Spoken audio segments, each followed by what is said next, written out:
What's up, guys? It's your man, Donovan Sharpe. Welcome to this edition. I guess we'll call this the Hard R podcast. I will get to your chats and super chats here throughout the show. It is good to have you guys in today. I am freshly, for those of you guys who are unaware, I had a tooth pulled yesterday. I had my tooth pulled yesterday. There it is. Oh, wait a minute.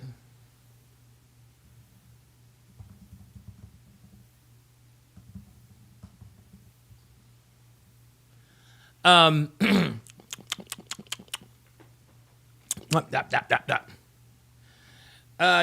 Dude, hairline is nice and tight. As you guys can see, I may or may not have had a procedure done. I'll just put it to you that way.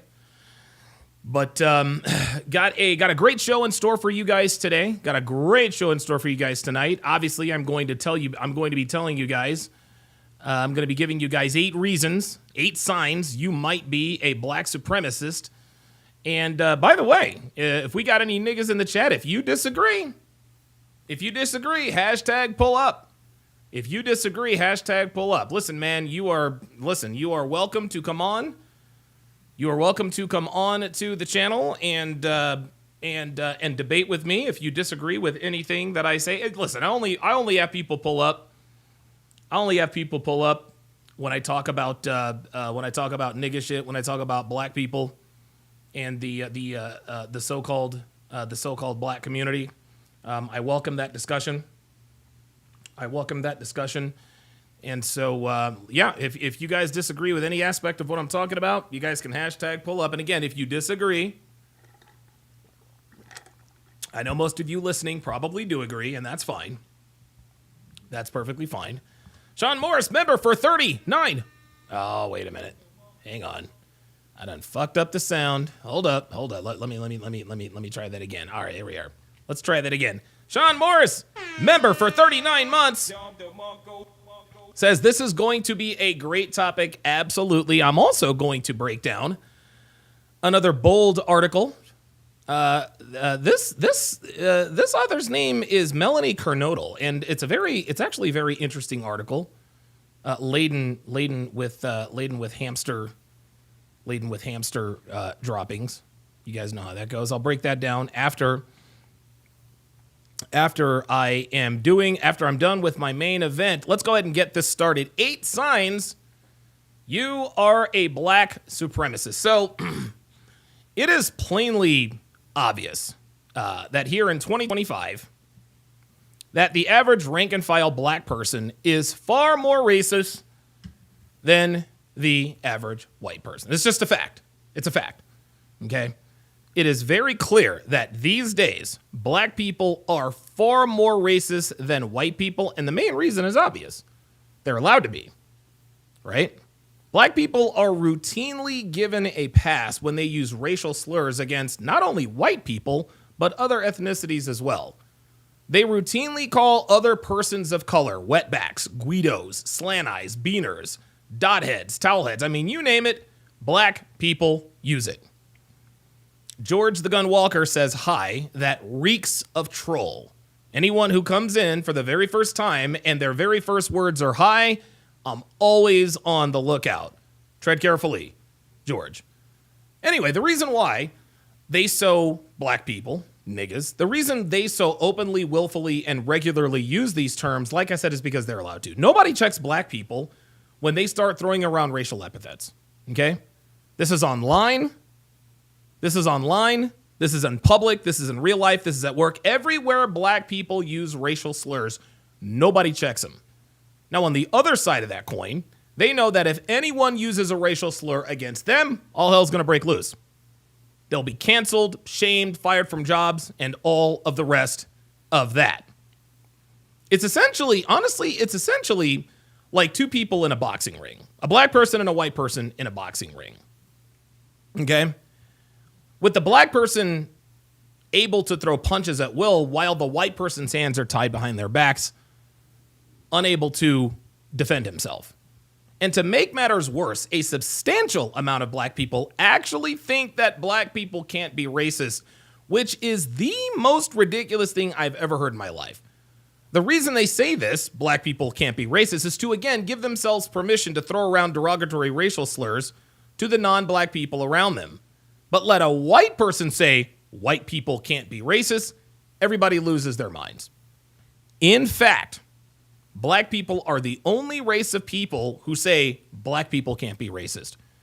Do you hear Latinos talking about Latinos can't be racist? Do you hear Asians claiming Asians can't be racist? Do you hear any other race, color, or creed of people claiming they can't be racist? Of course not. Then, of course, I saw a video featuring Jesse Lee Peterson talking to a dude who had a book called Black Supremacy, featuring some dude who calls himself Dr. William James, which sounds suspect to me already. And as a side note, guys, I'm just going to ask this aloud. I'm just going to ask this aloud here. What is with these racist niggas calling themselves doctors? What's that about?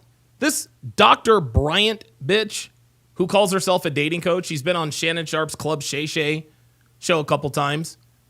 Niggas who want to falsely add some sort of like Dr. Jeremiah Wright. Remember his dumbass back during the Obama campaign? Racist pastor talking about white devils and this and that and the other. He called himself Dr. Wright. The fuck is that? It's like niggas who want to falsely add some sort of credibility to the bullshit they spew always just routinely call themselves a doctor, just like this bullshit Dr. William James. I mean, listen. Who knows? Maybe he's a real doctor. Maybe he is a real doctor. I don't know, but it would not surprise me if he was given an honorary PhD or got his doctorate, at some online university who's accredited by the likes of, I don't know, like a Bishop Sycamore High School or some fake school like that. Who knows? Dr. B84 says she allegedly has a PhD in psychology. Yeah, that's cap. Stop the cap. I'm calling cap. Anyway, Dr. William James, that's a very interesting name. I don't believe that dude's a doctor. Anyway, he wrote a book called Black Supremacy. No, I haven't read it. No, I never will because I already know it's a waste of time. The book did, however, give me the idea for today's topic, which is 8 signs you're a black supremacist.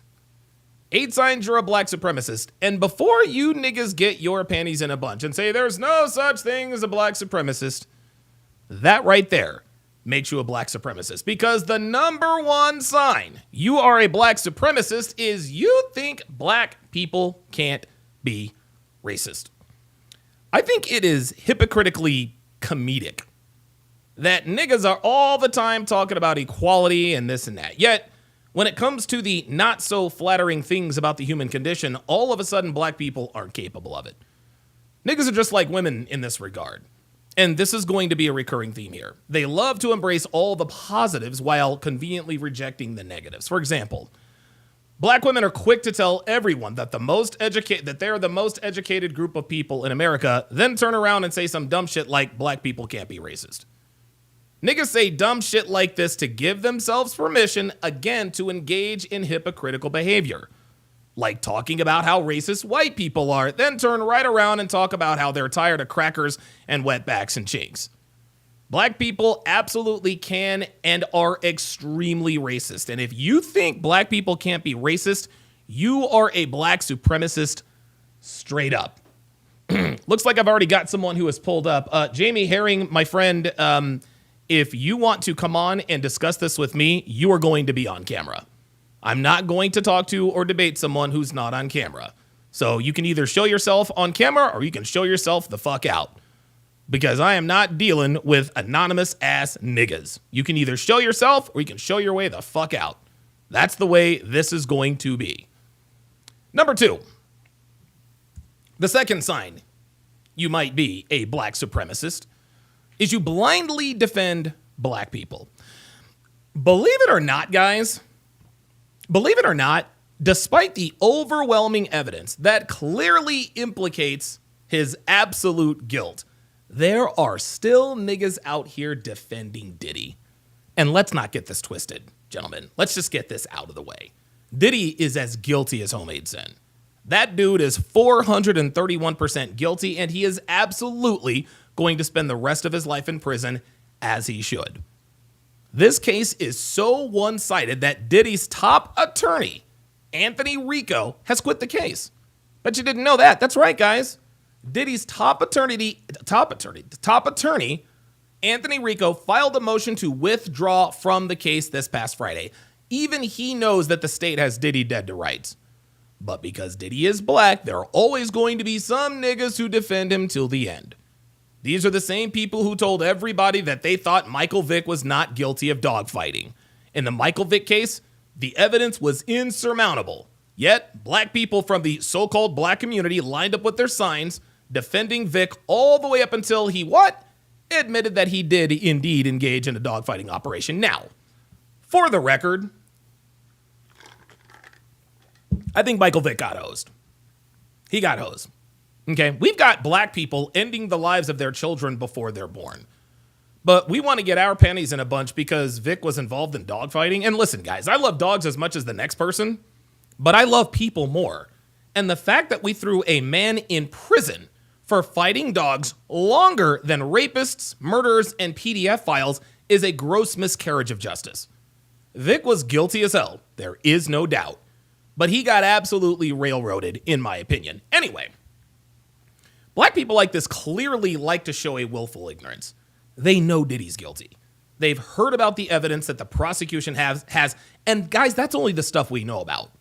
Never mind all the hard drives with terabyte after terabyte of videos of all of his sex crimes and these freak-offs. Never mind all the people who have come out and corroborated the rumors. Never mind that the hip-hop community as a whole had been hearing rumblings of Diddy's exploits for years. Never mind all of the former staff who have confirmed the rumors. Nope, we've still got niggas out here who think that they're de facto internet lawyers who like to throw around a bunch of legalese, trying to fool us into thinking they know something about the case that we don't. Here's another example. Michael Jackson. We still have black people out here acting like Michael Jackson didn't diddle these boys. Person after person came out and gave gross, detailed accounts of the abuse they suffered at the hands of Jackson at the Neverland Ranch. And of course, Michael settled with a lot of his accusers. And even still, black people are in my comments talking about Michael Jackson was framed. Here's another example. O.J. Simpson. Guys, O.J. killed Nicole, and we all know it. All of the evidence pointed to him. He had clear motive, plenty of opportunity, and time. No, his son didn't do it, and no, O.J. didn't have any help. He acted alone, and he killed both Ronald Goldman and Nicole Brown Simpson. You can talk about the gloves not fitting and all the rest of that, but what you don't know is that O.J. had severely arthritic hands and knuckles. You see, Johnny Cochran and F. Lee Bailey, his attorneys, instructed him not to take his arthritis medication for a little while so that his hands would swell up. So when Christopher Darden stupidly asked O.J. to try on the gloves, which, by the way, had shrank because they were kept in a plastic bag soaking wet, his hands didn't fit. That, coupled with an obviously biased jury looking to make an obvious statement, is the reason why Simpson walked. And a funny yet tragic thing is, and this is something that not many people are aware of, but after the verdict was read and the trial was over and O.J. was free to go, one of the jurors stand up and held his fist up high to indicate black power. The state of California never had a chance. Now, a lot of people think that had the trial been held in Simi Valley, which is a predominantly white county, rather than Los Angeles County, which has a much higher concentration of black people, that O.J. probably would have been convicted. We will never know. But the fact that 8 of the 12 jurors were black, including the one that stood up and held up his fist, indicating black power, that tells us all we need to know about what time they were on. For some crazy reason, black people from the so-called black community, they have a very difficult time admitting that black people have committed egregious crimes. It does the community a disservice when niggas blindly defend the accused simply because they're black. And if you fall into this category, you are absolutely a black supremacist. Number 3. The third sign that you might be a black supremacist, you endorse Black Lives Matter. Gentlemen, BLM is one of these organizations that had good intentions initially. And I really do believe that. But as the saying goes, the road to hell is paved with good intentions. In other words, there will always be unintended consequences. Unfortunately, like most things that black people are involved in, it's rife with corruption. Sir Major Page was sentenced to prison for defrauding donors out of over $450,000. He used that money for his own benefit. Zara Salem admitted to stealing money that was intended for a youth charity for what? Personal protective equipment. And then, of course, there are the lies. There's the propaganda. There's the race baiting that Black Lives Matter is mostly known for now. BLM is the most racially divisive organization in the world. It's gone from an organization that claims that it wants to end white supremacy and violence against black communities, but given their recent exploits, it looks like they want quite the opposite. So long as there are stories of racial injustice, BLM will stay in business. And let's not make any mistake about it. BLM is a business. BLM is in the business of racial division. If black people and white people were to all of a sudden start getting along, then Black Lives Matter would cease to exist, and BLM doesn't want that. Anyone who's been paying attention clearly understands that BLM seeks to divide Americans along racial lines. Everything that happens is because of white supremacy. Everything white people do is because they're racist. Every black person is a victim, and America is against black people. And the so-called black community has bought into this nonsense hook, line, and sinker. If you endorse Black Lives Matter and you cannot see the hypocrisy and corruption, then you, my friend, are a black supremacist. All right, let me read some of your chats here before I continue. Yeah, that's what I thought. That's what I thought. Listen, guys, if you're gonna pull up, you got to show your fucking face. I'm not about to debate with cowards. I'm not doing that. Kenty says, is Dr. Umar invited? He's welcome to come on if he wants.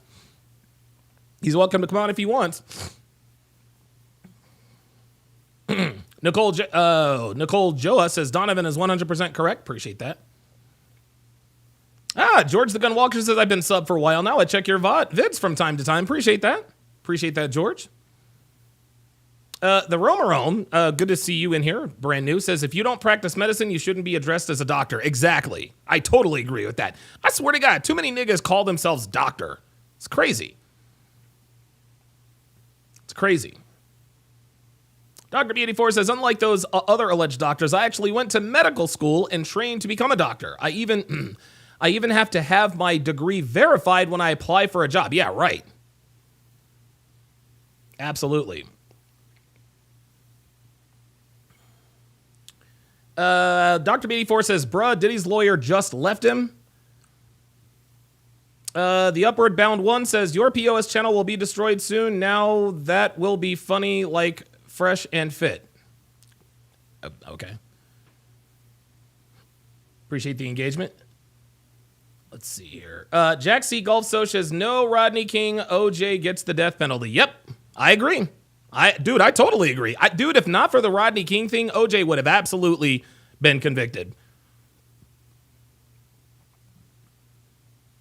Mike Hawk has gifted one Donovan Sharpe membership at Jethro Raffro to welcome him to the TSR family. As is customary of the very first channel member, let us go ahead and do a chat-wide age and location check. The reason why we do these is because you never know. Somebody, anybody who's watching this with you, they could live in your city, they could live in your neighborhood, they could live on your block, they could live on your street, they could live in your building. This is how we form communities of like-minded men, is when we do our age and location check in the chat. Jack C. Golf Show says OJ punched the floor before trial. Yeah, I mean, I wouldn't doubt it. Mr. Wright says, I was there. OJ just knocked on the door. Yeah, that's funny. Dre Raven says, OJ searched every golf course he could find for the real killers. Yeah, come on, man. Like, dude, of course OJ did it. Jack C. Golf Show says, at the bar watching Dion's first CU game, and girl said black excellence, looked over and said to myself, that sounded racist. Well, I wouldn't say that. Kenty says, I respect Malcolm X. By the way, speaking of Malcolm X, there is going to be a season 4. There's going to be a season 4 of The Godfather of Harlem. So if you guys want to, like, and Malcolm X, well, was in The Godfather of Harlem, they're going to actually pick up season 4 right after the assassination of Malcolm X. I can't wait. Devin and I, we love that show. It's insane. It's insane. Alaskan K says, good to see you pushing boundaries and getting people butthurt. Haha, absolutely. Absolutely. Fartbox TV. Says, I'm dropping a video later on tonight. I'll be defending you against O'Shea Duke Jackson. Hey, that'll work. I appreciate that. Fartbox TV. That's actually pretty good. That's actually pretty good. I might have to check out Fartbox TV. Fartbox TV. Oh, hang on.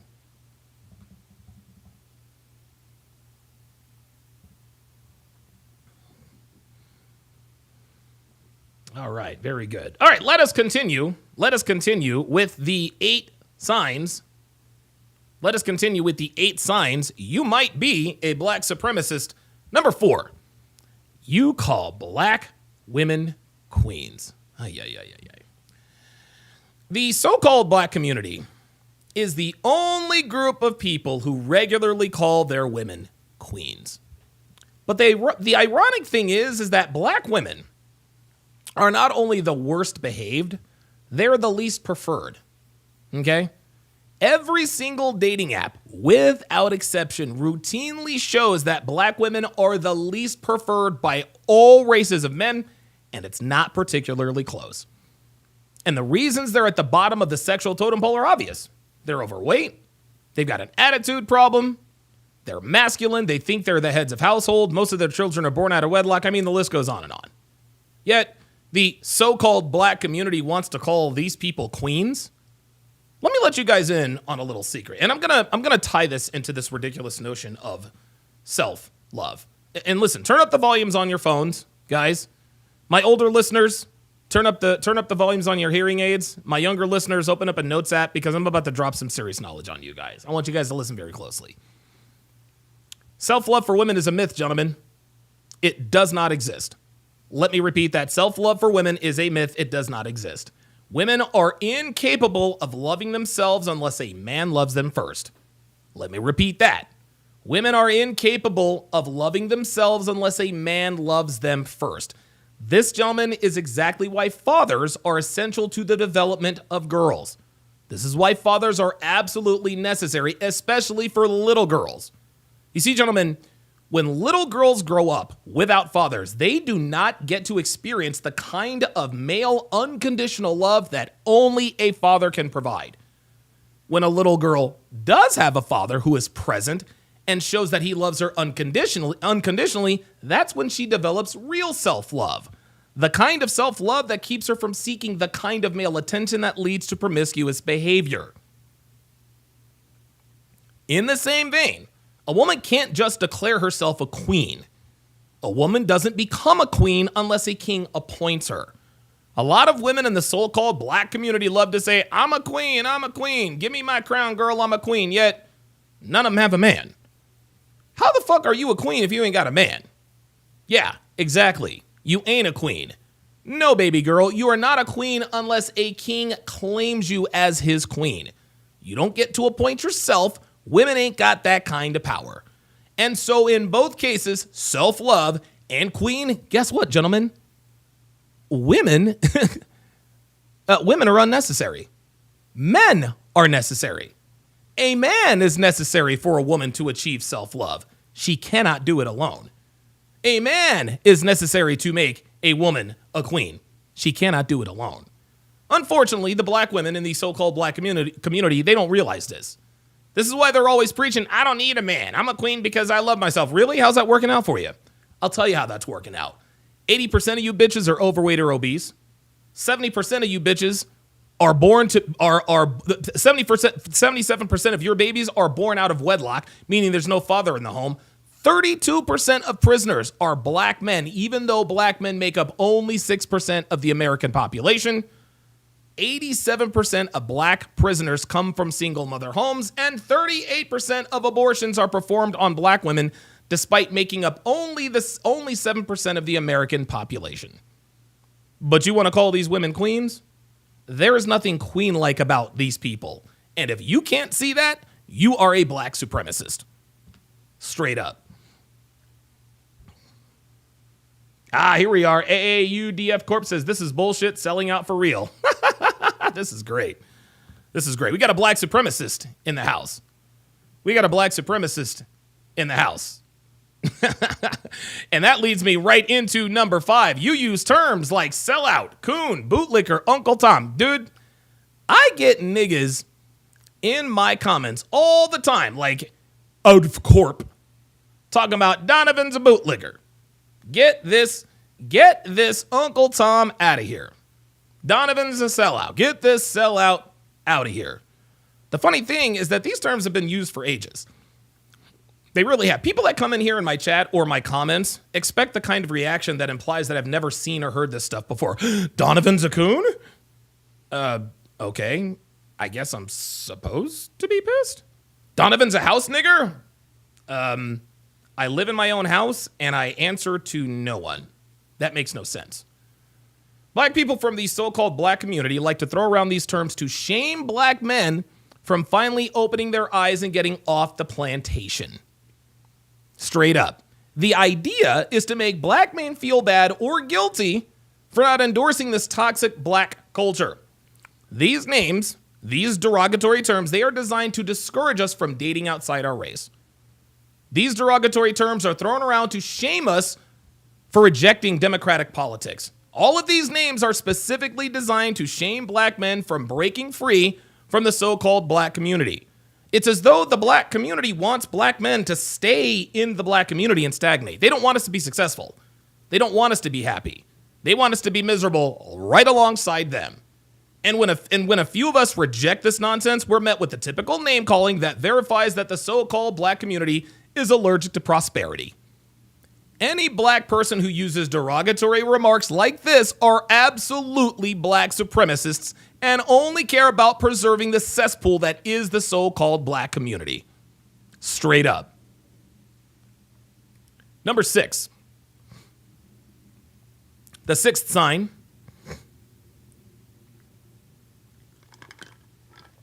that you might be a black supremacist is you use the term, he talks white. Oh boy. This is one of the most ignorant statements that the so-called black community has ever coined. And the first time I heard it was when I moved to Oklahoma after my mom jettisoned our family in pursuit of a crackhead in Detroit. Now, my dad was still in the military, but we didn't live on base. We went to Altus High School, which had a fair amount of military kids, but not the same concentration as Radford High School or Mauna Loa High School in Hawaii, right? Now, as you can probably imagine, there aren't many black people in Oklahoma, but the ones that did go to Altus High School had most certainly not heard a black person that talked the way I did. And so the first person who said this to me, and I'll never forget his name was Eric French. He told me, "Why do you sound like a white boy?" I just kind of shook my head in confusion because I had no idea what he was talking about. Then a little over a year later, my brothers and sisters and I became civilians for the very first time. And by civilians, I mean no longer living on a military base. To that point, we were raised on military bases only where everybody, regardless of race, spoke well. Now, to be fair, most of the black kids that we knew on base didn't speak as eloquently as my family, but by and large, they all spoke pretty well. They didn't sound like hood niggas, right? Well, the very first time I spoke in class in North Carolina, every black student turned and looked at me like I had 3 heads. And sure enough, I was asked, "Why do you talk like a white boy?" Guys, this is one of the many things wrong with the so-called black community. Any black person who speaks with intelligence is thought of as speaking white. It's as though they don't think we're capable as black people of speaking intelligently, speaking with pace, speaking with proper diction, speaking with voice inflections, and speaking with correct vocal intonation. The sad thing is that this clearly indicates that the black community at large thinks that speaking intelligently is reserved only for white people. And it's ironic because the so-called black community is constantly talking about white people this and white people that, yet here they are, indirectly indicating that black people do not have the intellect to speak in such a way that lets everyone know that they have at least a modicum of intelligence. So if you're the kind of person that says a black person who speaks well, speaks white, you are absolutely a black supremacist. Sign number 7. And listen, if you disagree, y'all can pull up. Y'all can pull up.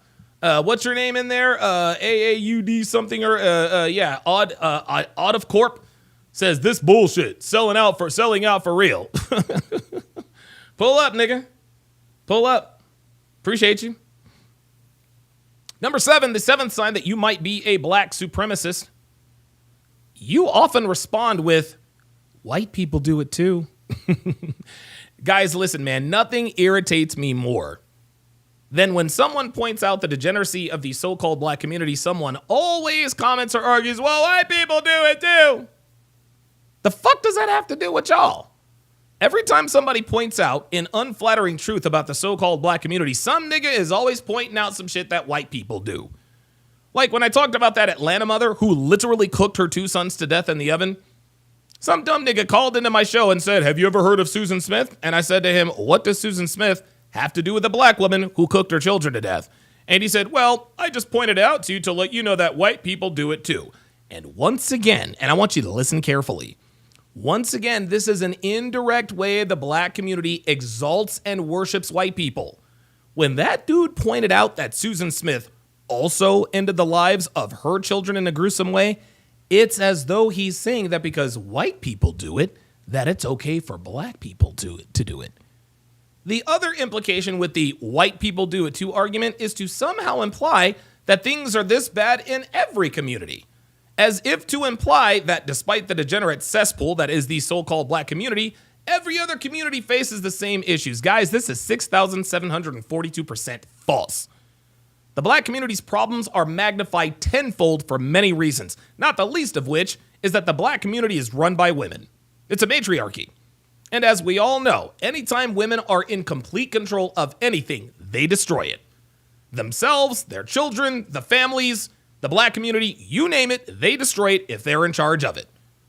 But to get back to the white people do it too argument, any black person who uses this as trying to either skirt accountability for the fuckery in the black community or they're looking to justify the fuckery itself. If white people do it, then it must be okay for black people to do it. If white people do it, then things must not be that bad in the black community. That is absolute nonsense. Wrong is wrong, and I don't give a fuck what the race of the person or people doing it is. I don't care what other communities are doing. The black community is the scourge of the fucking earth, and everybody knows it. We're the laughingstock of the world. The so-called black community doesn't realize that their problems are magnified for so many reasons. Why else do you think it's a failed culture? American black culture is a failure, and no other race in America can say that. Just look at the other communities, and it's obvious. Black people need to stop comparing themselves to other communities to justify the fuckery. If you're a black person and you use the white people do it too argument, you're a black supremacist. And finally, the 8th and final sign, you might be a black supremacist. You are against interracial dating. Guys, I've said many times before that black people who have a problem with interracial dating are black people who are unable to date interracially. The best example of this is none other than the American black woman. American black women over the years have not hidden the fact that they do not like it when black men date non-black women. Let's get specific. It's the white girls. It's the white girls. And the reason they have a problem with it is because most of them, meaning 99.9% of them, they can't date non-black men. They can't do it. They can't do it. Think about it. Any black woman who can date outside her race never has a problem with a black man dating or marrying white women. Same with men. Any black man who can date outside his race never has a problem with black women who can date non-black men. I'll use myself as an example. Clearly, I'm with a white woman, right? And I could not give less of a shit if any black woman dates a white guy, Asian guy, Hispanic guy. I don't care. Now, the main reason I don't care is because I'm just not attracted to most black women. Like, for me to be sexually attracted to a black woman, she's got to be exquisite. And even then, I have to see how she talks, how she acts, her mannerisms, and so forth. But the other reason I don't care that some black women date out is because I've always been able to date outside my race. The so-called black community acts like it's so appalled that more and more black men are choosing non-black women. But what they don't realize is that they're the reason that black men are starting to leave the plantation. The so-called black community endorses and even encourages the very behaviors that make American black women unattractive to all races of men. But here's something that the black community would never acknowledge. Listen very closely. Most black men are in relationships with black women. That's right, guys. Better than 95% of black men in America are in relationships with black women. So now the question becomes, well, why are black women so up in arms about only 5% of black men dating non-black women? Well, the answer to that is very simple. That 5% that's dating out, that's the top 5%. Look no further than professional athletes, gentlemen. A lot of pro athletes are married to black women, but a lot more of them appear to be married to non-black women, including the GOAT himself, Michael Jeffrey Jordan. Then, of course, detractors of interracial dating like to use the argument, well, what about nation building? Fuck out of here with that. You people exalt a degenerate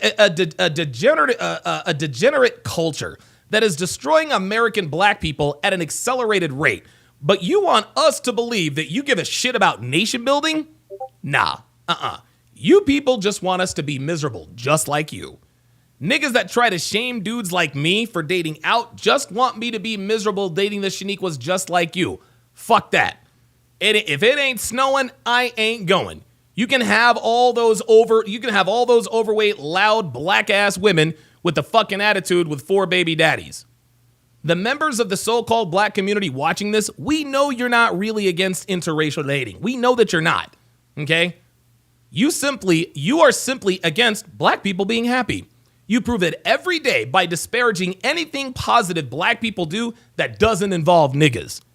Y'all talk shit about those of us who date out, and you're allergic to prosperity. And when it comes to our relationships, you want us to be miserable too.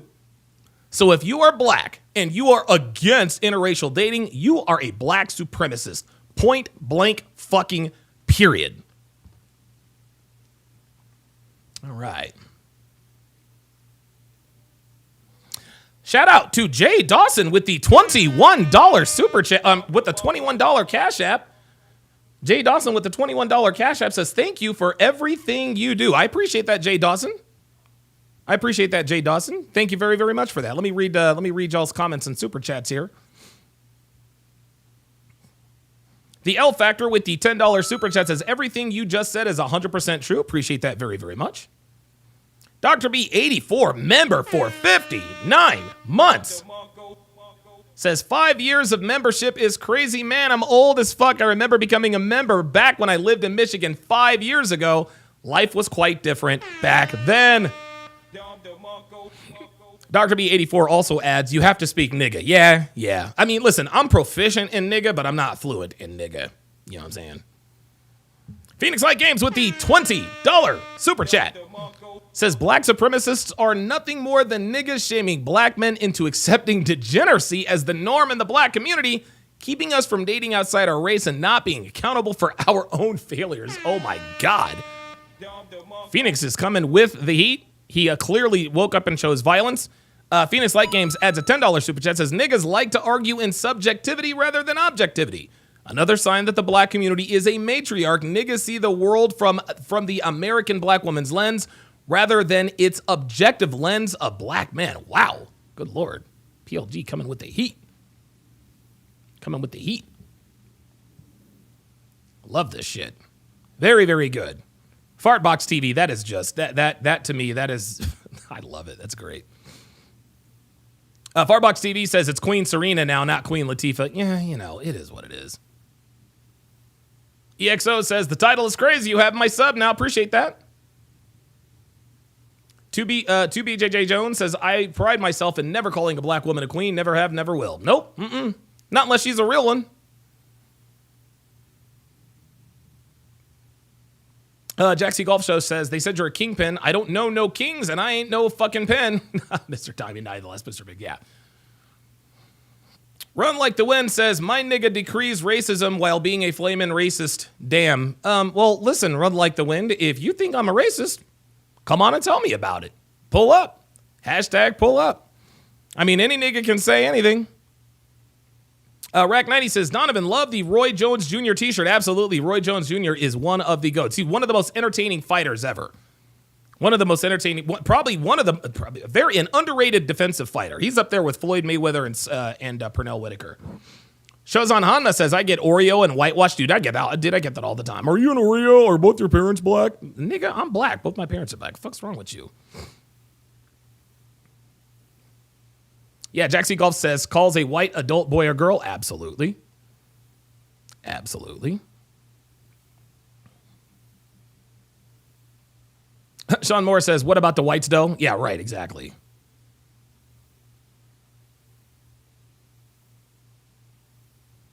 Shozan Hanma says, question, only pull up I got is Don agreeing with Myron's white outfit skit? Everything else was on point, but no black men should wear that hood. This is coming from a former paying Sharpe stream member too. I didn't know. I don't know what you're talking about with the hood or anything. Mr. Pitt says, O'Shea, he's talking to you. Man, O'Shea's a nigga for real. I ain't worried about that. Joseph Ferguson says, first you get the money, then you get the power. Finally, you get any woman you want. Absolutely. Absolutely. Osbel Reyes says, no ratcheting here. Damn right. Devin Sharpe, member for 53 months. Devin, come on, Devin. Jesus Christ. Devin, how are you a member? Devin, you shouldn't be paying no $5 a month to be a member.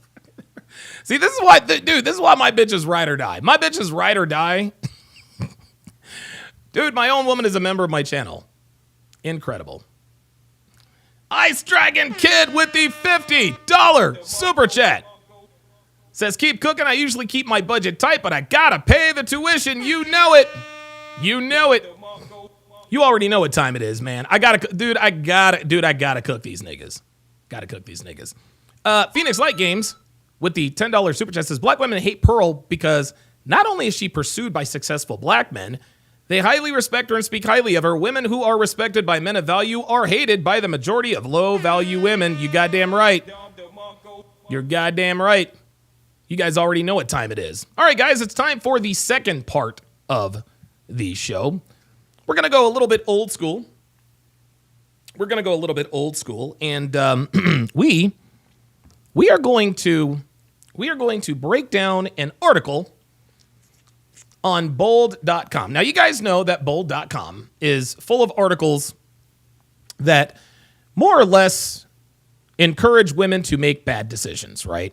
The likes of Amy Horton, Janelle Testa, more recently Carrie Carmody, all justify their ridiculous decisions. The latest article that I broke down from Bold, I broke down from Bold was Carrie Carmody telling everyone, I don't want to have kids. But, you know, my boyfriend and I are not using birth control. And she proceeded to wax poetic about how she knows it's a bad decision and she knows it's risky, but she likes risky sex. Well, this article is sort of in the same vein, and this was actually submitted by Larry T. And the article is a few years old, but it is absolutely positively apropos. So here we go. When you're in a relationship, she starts, with someone for a few years, things can start to get stale if you're not careful. This was happening with my guy, and I didn't even realize it. At some point, I let my ego grow so big that I almost left the love of my life. I was in a relationship with my potential forever person, but I thought it was so much fun. I thought I was so much better than him, and I almost lost him because of it. Here is how I let my ego get in the way, and what you should do, and what you should avoid doing at all costs if you want your relationship to last. Okay, so right out of the gate here,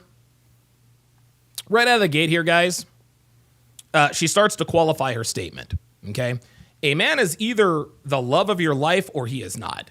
And it's a safe assumption that when she wrote this article, she was still with him. But 3 sentences in, she qualifies the label and starts to hedge when she says potential forever person. Remember that? So which is it, Melanie?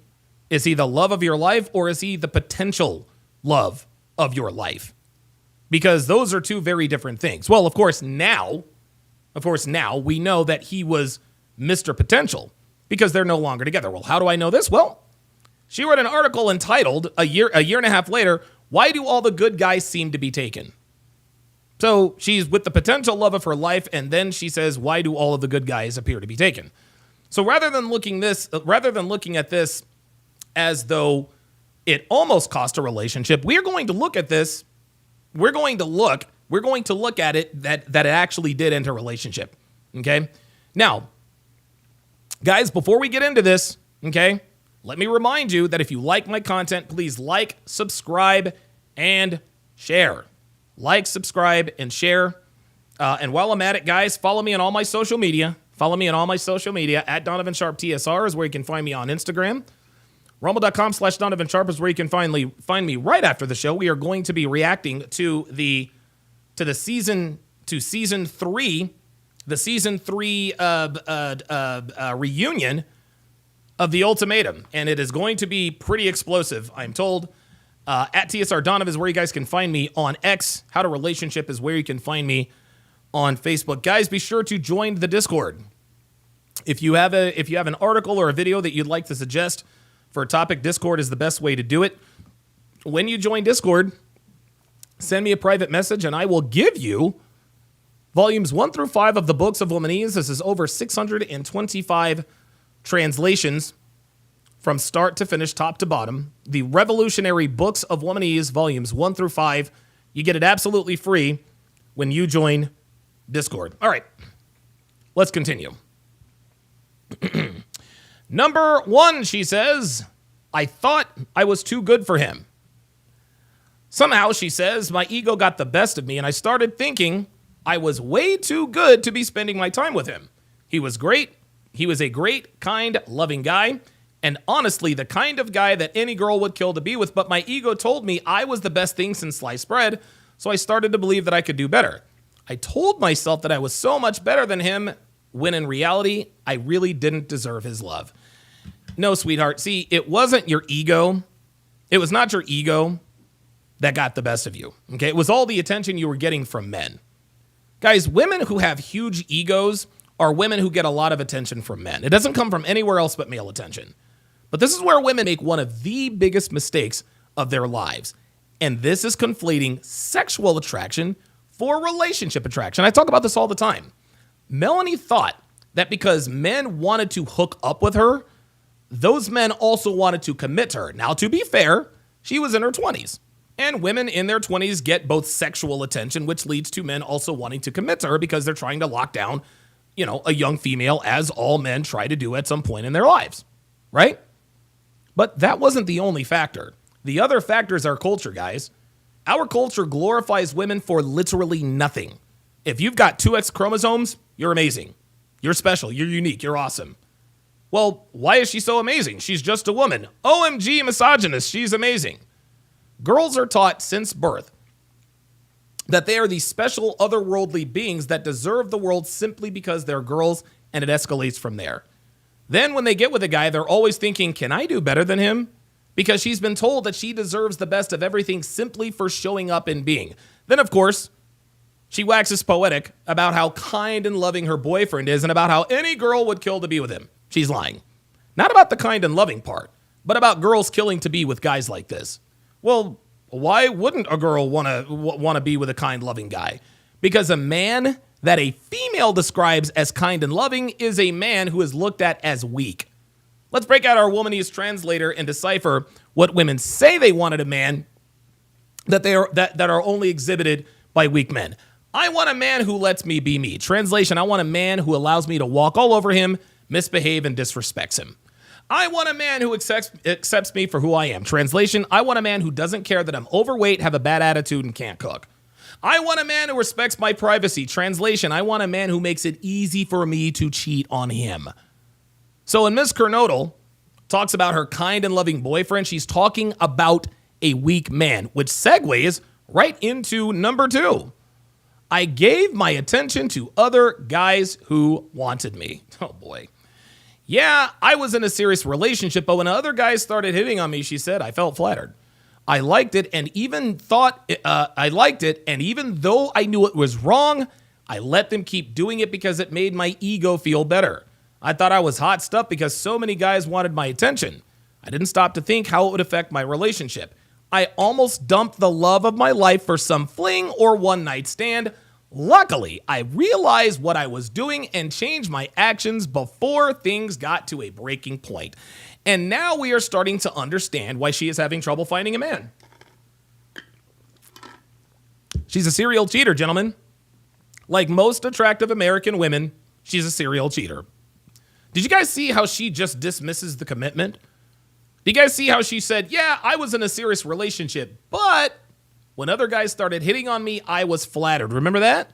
So even though she acknowledges that she was in a serious relationship, her female hindbrain prioritized flattery from other men even though she knew it was wrong. This just goes to show that not only are today's women incapable of controlling their impulsiveness and need for validation, they don't want to. Even if they could control it, they would choose not to. Then she tries to make us think that she regrets her actions by saying, I didn't stop to think about how it would affect my relationship. Sure you did. You knew it was wrong, remember? So what she's trying to do here is she's trying to convince us that she stopped. That if she had stopped and thought, sleeping with all these guys probably isn't good for my relationship, so I better stop, then she would have never had all of those flings and one-night stands. But not to worry. She stopped cheating just in the nick of time before things got to a breaking point. Oh, you mean like the 23-year-old I talked about a while back who slept with her best friend's boyfriend, then just magically woke up and realized that what she was doing was wrong? Or was it because she pissed a plus sign and realized that she was in a real-life episode of the Maury Povich Show? So here's lesson number 1, gentlemen, and I want you to listen closely.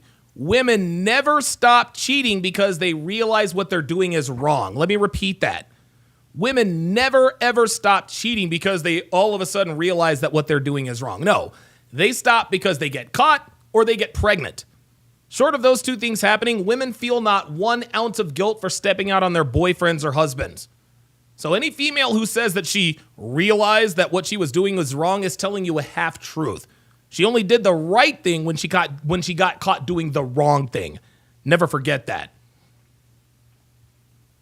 Let's go to number 4. I took him for granted. She continues. Why is it that when we get something really great, we take it for granted? I was so lucky to be dating one of the sweetest, greatest guys around, and all of my friends even told me so. But instead of feeling grateful, I made it seem like it was no big deal. I didn't appreciate all of the things he did for me on a daily basis and how much he cared about me.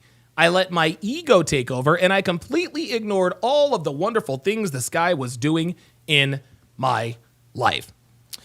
A while back, I saw a meme that said, men socialize by busting each other's balls, which is making fun of each other, and women socialize by complimenting each other, and neither means it. Melanie's friends all told her she had an awesome boyfriend and that he was the sweetest, greatest guy around.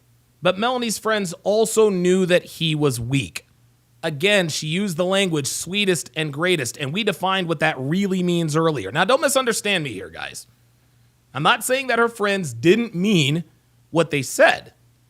But as females, they clearly understood who and what he was. And I can guarantee you that none of her friends had boyfriends like him because women just don't like weak men. Her friends were fucking the bad boys, the a-holes, the douchebags, like every other attractive woman in her 20s. And then, of course, she talks about all the little things he did for her on a daily basis that showed her how much he cared about her. But then she wonders why she took it for granted and acted like it was no big deal. Well, the answer to her question is simple. Because he did not make her earn it. You see, this is the problem with today's men, gentlemen. They reward their girlfriends and their significant others with gifts and praise and trips and all this other stuff for no other reason but that they're women who allowed them to have sex with them. Dudes are so happy just to have a girl who lets them have sex with her and pretends to be committed to him that they just lose their mind and start doing things that kill her attraction.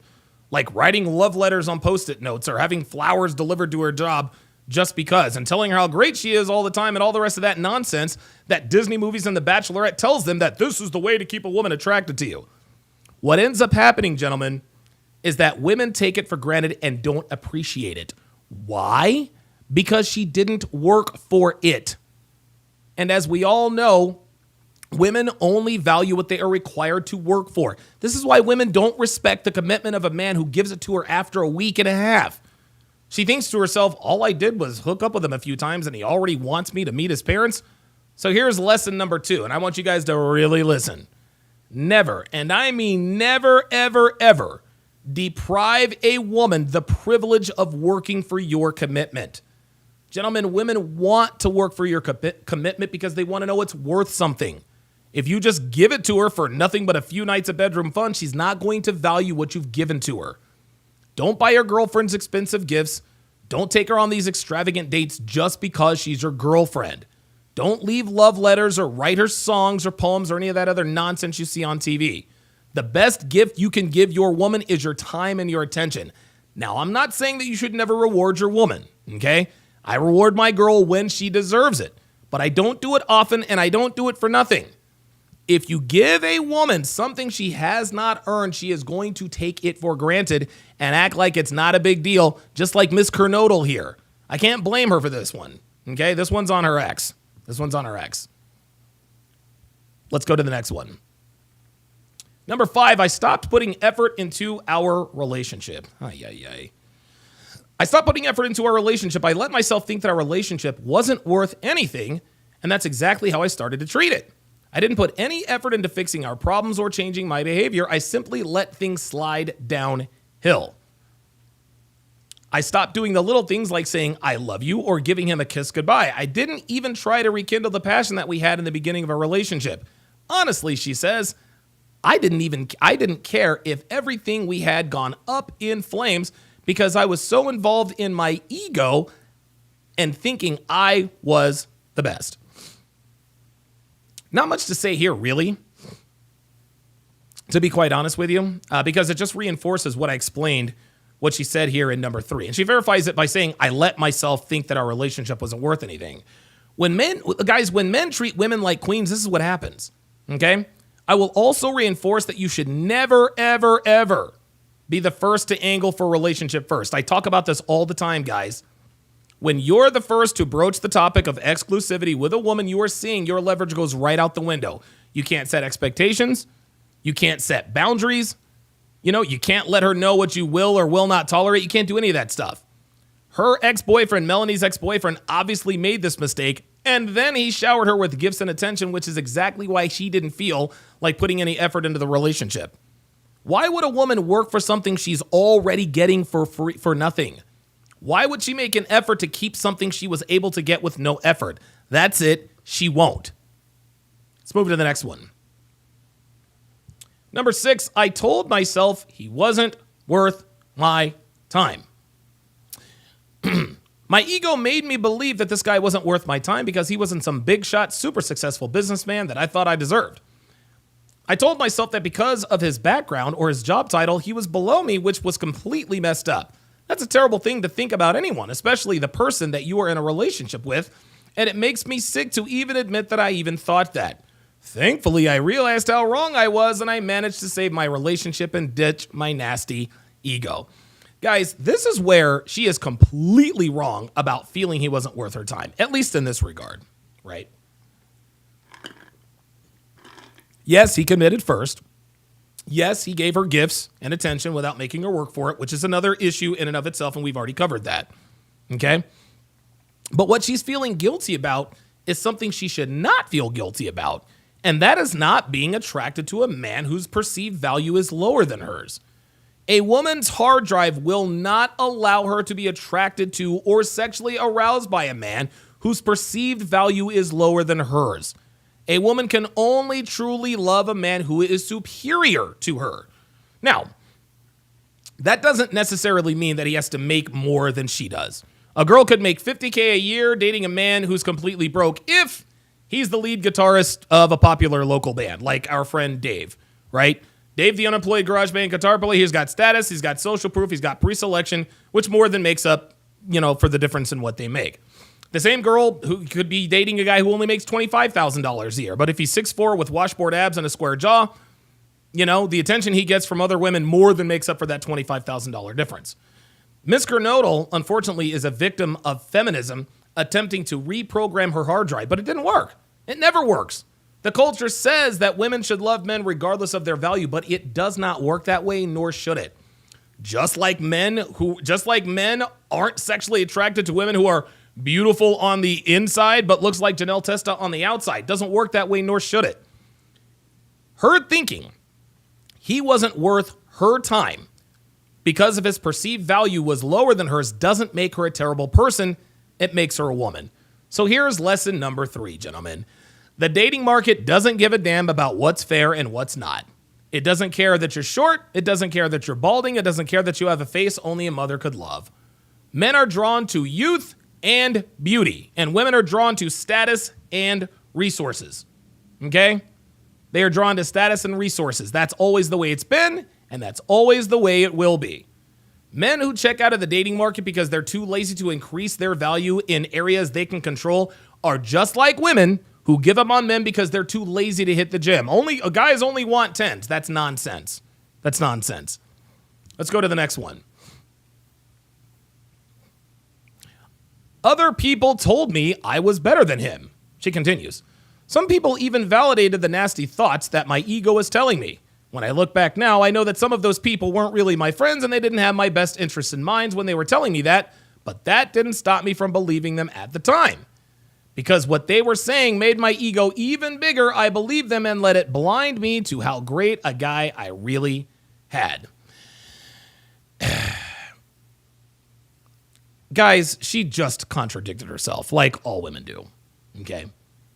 So she says her friends told her that she was better than he was. But then earlier she says, I was so lucky to be dating one of the sweetest, greatest guys around, and all of my friends even told me so. So which is it? Did your friends tell you that you were better than him, or did they tell you he was the greatest guy ever? Well, the answer is that it doesn't matter.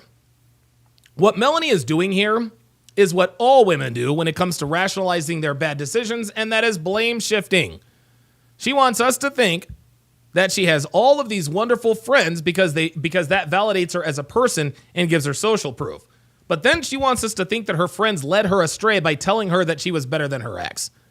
She wants us to think her friends blew up her ego, which indirectly removes part of her responsibility. And remember, guys, at this point, she wants us to think she almost left the love of her life. But again, we know she's not with him anymore, so she ended up leaving him. We already know that. And here's another thing. She keeps using the word ego, right? But that's not the reason she blew up her relationship. She blew up her relationship because A, she's the typical American female who gobbled bananas through her 20s, and B, her boyfriend had a lower perceived value than she did. So ego didn't end this relationship, okay? Promiscuity and being a whore did. Let's continue. My ego turned me into someone I didn't even like. Because I had such high opinions of myself and thought I was so awesome, I became someone who did things that I would not normally have done. I started talking about myself too much. I wanted attention from guys, and I wasn't acting like someone who is loving, caring, and humble. When I finally took a step back and looked at what I had been doing, I realized I was turning into someone who was capable of cheating on their boyfriend, and that was definitely not someone I ever wanted to be. And it finally shook me enough to realize how much damage I was doing to my relationship and the man I really loved. No, sweetheart, you didn't turn into someone you didn't like. You were always this way. And so are most modern women. Girls always talk about themselves too much. They always want attention from guys. Young, attractive women are anything but loving, caring, and humble because they don't have to be. And to say that she was never capable of cheating, that is disingenuous because, again, she was always this way. She wants us to think that she was this paragon of virtue who would never be so selfish or solipsistic. She wants us to think that she was this loving, caring, humble female who would never succumb to male attention and step out on her man. But she was always this way, and she knows it. I've never seen retroactive snowflaking before. But here she is trying to convince us that she acted completely out of character when she conducted herself the way she did. Suffice it to say, we ain't buying it. Number 9, I didn't see how our relationship was falling apart. Oh, really? As As I let my ego grow and kept thinking about how awesome I was and how much I deserved, I didn't realize that my relationship was falling to pieces all around me. I didn't see the intimacy started to fizzle out. Our conversations became forced and depressing, and I definitely didn't see how much it was affecting him and hurting him. Actually, when I think about it, maybe I did see all of those things, but my ego told me to ignore them, which was even worse. Do you guys see how she tried to act like she didn't see that she was hurting a boyfriend and then kept it real in the end and admitted that she did see these things but decided to ignore them? She absolutely saw what was happening. She just didn't give a fuck, and that's all there was to it. But let's rewind a little bit here, guys. Let's rewind a little bit because I've noticed something. Guys. If you're paying attention, you're starting to see that this entire article is one giant blame shift. She keeps blaming her bad decisions on her ego, right? She's not saying I ignored them. She's saying my ego told me to ignore them, as if to say it is something outside of herself telling her what to do. And remember, earlier she said my ego made me believe that this guy wasn't worth my time. I let my ego take over. Do you guys see how she is trying to distance herself from her ego as if her ego is its own entity? An independent being separate from her that makes its own decisions and influences her. The title of the article is I almost left the love of my life because of my ego. Guys, she's blaming her ego for the demise of a relationship. She never takes responsibility herself. She isn't saying I cheated on him or I was a bad girlfriend. She keeps saying my ego told me to cheat on him. My ego told me to be a terrible girlfriend. Miss Kernodle is not taking responsibility for her actions, gentlemen. She's blaming her ego. And then she talks about her ego in such a way that implies that it's almost another person. Like the way she describes her ego would lead us to believe that it is completely separate from her. Now I give her full marks for the way she's doing this. I'll give her an E for effort. Rationalization or not, I have never seen this level of blame shifting. But this is why you have to pay attention to what women say and read between the lines. Because if you don't, you could be sitting in front of a woman giving you the same story in the same way. Guys, this is exactly why men need to buy Womanese.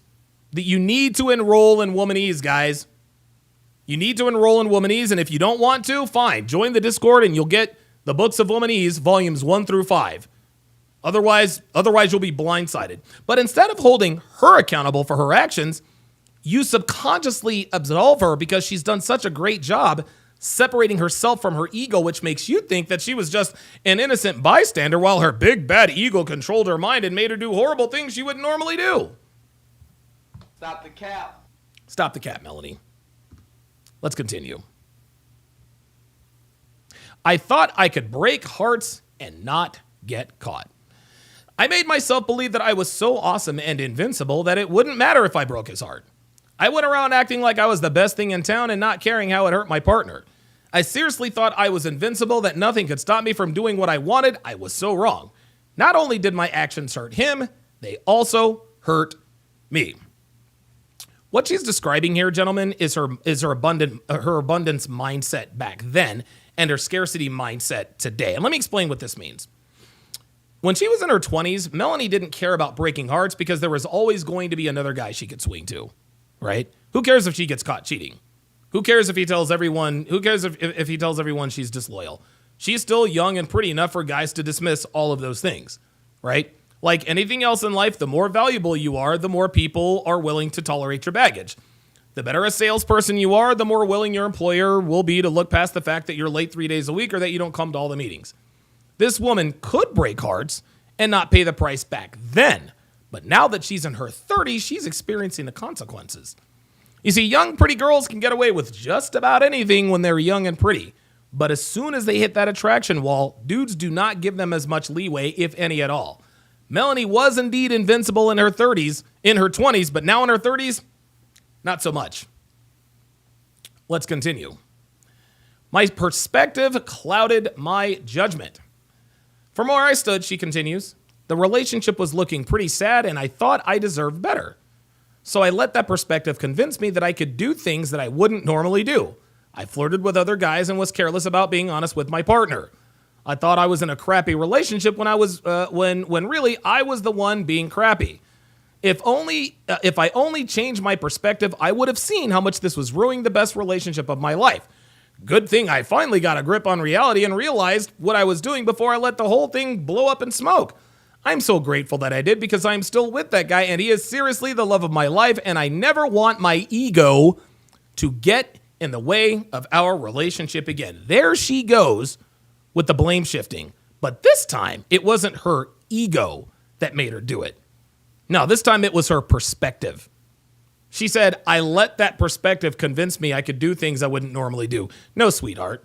You convinced yourself that you could do things that you always do. Again, she's trying to make us think that she's this decent woman, okay, filled to the brim with moral fiber until her big, bad perspective seduced her into flirting and fucking other guys and cheating on her boyfriend. Now, to her credit, she takes a little bit of accountability by actually owning the fact that she could have changed her perspective. But this was by accident. This was by accident because she said she wouldn't. She said she would have seen that she was ruining her relationship as if to imply that she was just completely blind to the fact that she was being a terrible girlfriend.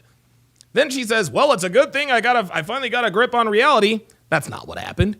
He might have caught her cheating, which probably shocked her back into reality. She may have had a pregnancy scare or might have actually gotten pregnant and gotten an abortion, and that shook her enough to make her stop cheating. I mean, it could be any number of things. So while I don't know what really made her snap out of it, I know what didn't, and it's her. Again, guys, women never stop bad behavior because they all of a sudden realize the error of their ways. It's usually something that prevents them from getting away with whatever they're doing. And because they don't want to be alone, they stop. And I love how she went completely hyperbolic and said that he is seriously the love of my life, which is a telltale sign that he seriously is not. Which leads me to lesson number 4, which is also law number 24 of the 49 laws of Sharpe. The more a woman tries to convince you of something, the less likely it's true. Women have told me they're happily married, but then 2 hours later, they're on their knees in front of me. Women who say things like, he is seriously the love of my life, or I am happily married, aren't trying to convince you. They're trying to convince themselves, which is exactly why they use hyperbolic adjectives when describing their relationships. If I had a nickel for every wife I fucked who told me that she was happily married, I'd have a lot of fucking nickels. Then, of course, right at the end, once again, she removes blame from herself one more time for good measure by saying that she'll never let her ego get in the way of her relationship, as if to imply that her ego is something separate from her. Well, we now know that her ego reared its ugly head again because they are no longer together. Incredible. Incredible. All right.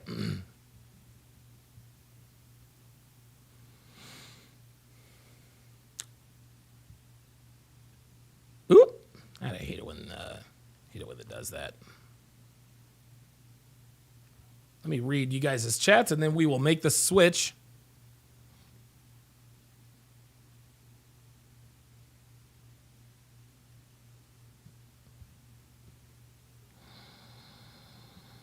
I can smell Devin's. Oh, I can smell her shampoo from here. I think that's her shampoo. James Sharpe says, I've read all of your Womanese books. They have greatly helped Mr. Sharpe. Appreciate that. Sam Zane says, I can give her a watch. Those free ones in the mail. That's all the time I can give. Yeah, P-dubs. R.I.P. Gene Hackman. Yeah, Gene Hackman's death was a little fishy, man. That's a little fishy. Jason Warren says, just got home from work. Got you going on YouTube, Rumble, and Twitch. Watch from the beginning.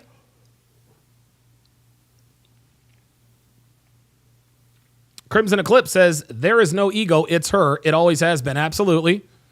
The Level Up Man says she's trying to put on an illusion of taking accountability, but is actually shifting the blame on her ego as if there was a force beyond her control that made her do it. Dude, I'm trying to tell you, man. It was obvious. To me, it was obvious from the start. All right, guys. We have reached the end of the show. We've reached the end of the show. We are in and out in a tidy 1 hour and 15 minutes. I don't know why I'm yawning. Holy God. But we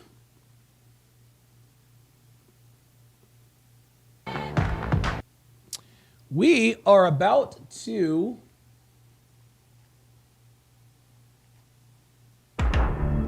there we go. So for those of you we are about to switch it on over to Rumble. We are about to switch it on over to Rumble, where we are going to react to the last episode, the reunion episode. Fartbox TV says, "Great show, Donovan. I enjoyed it." Yeah, I'm gonna check out your video defending me against O'Shea. Appreciate that. But come on over to Rumble. Come on over to Rumble, rumble.com/Donovan Sharpe, where we will be reacting to the reunion. And subsequently, we will be doing the Instagram check. We always do the social media check after the seasons of these dating show breakdowns, and after these dating show breakdowns, and it's always fun to find out what the general public thinks about this. So, all right, let me go ahead and start knocking stuff off here. Oh, okay. YouTube. God, yes, confirm. Okay, there you go. All right, I'm going to say goodbye to Facebook. Going to say goodbye to Twitch. Going to say goodbye to X. And, of course, I'm going to say goodbye to YouTube. So, guys, come on over to Rumble, rumble.com/Donovan Sharpe. We are about to react to the reunion for the ultimatum. See you in a bit.